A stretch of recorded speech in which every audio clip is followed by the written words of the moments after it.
What's up everybody? In this video we are going to do a deep dive into the box of Tamiya's F4U-1D Corsair. Stay tuned!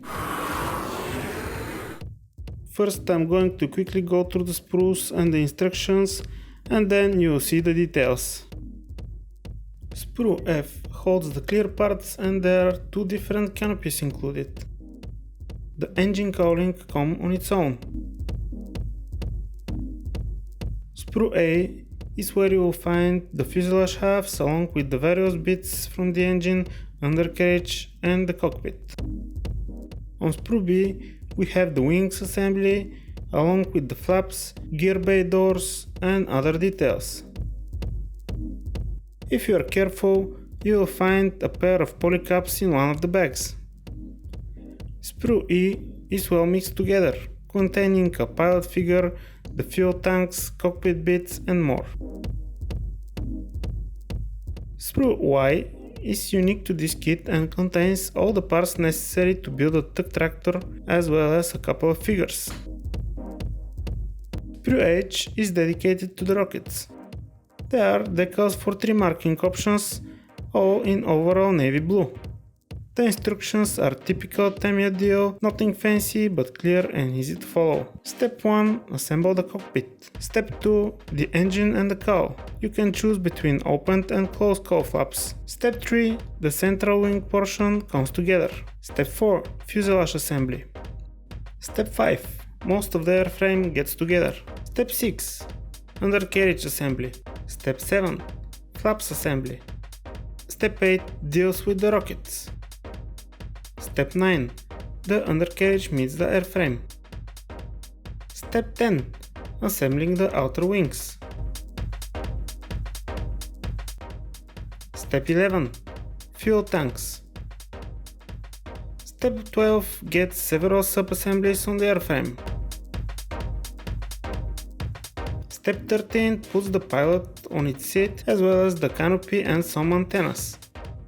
Step 14 makes you choose between folded and deployed wings.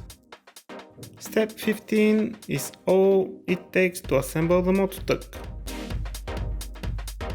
Step 16 shows us how to tug an airplane. Finally, we get the 3 1/4 view of each marking option. Now let's see how the details look under some magnification. According to Scalemates.com, the initial release of Tamiya's 148 Corsair family was in 1996. More than 20 years later, the kit looks superior to majority of the new kit releases, and it is on par with the best of the new kits. The details are very good and the engineering is on top level. There are a few issues here and there, namely some ejector pin marks, some of which are rather difficult to remove as those in the wheel wells.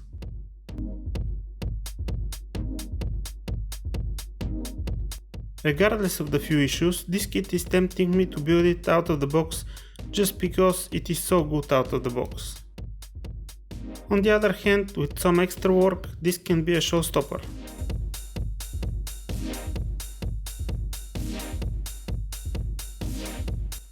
If you are interested in buying one, I've put on a list of Tamiya's 148 scale Corsair kits in the description.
Watch more of my videos and leave a like. Every interaction you make will help the video and the channel perform better.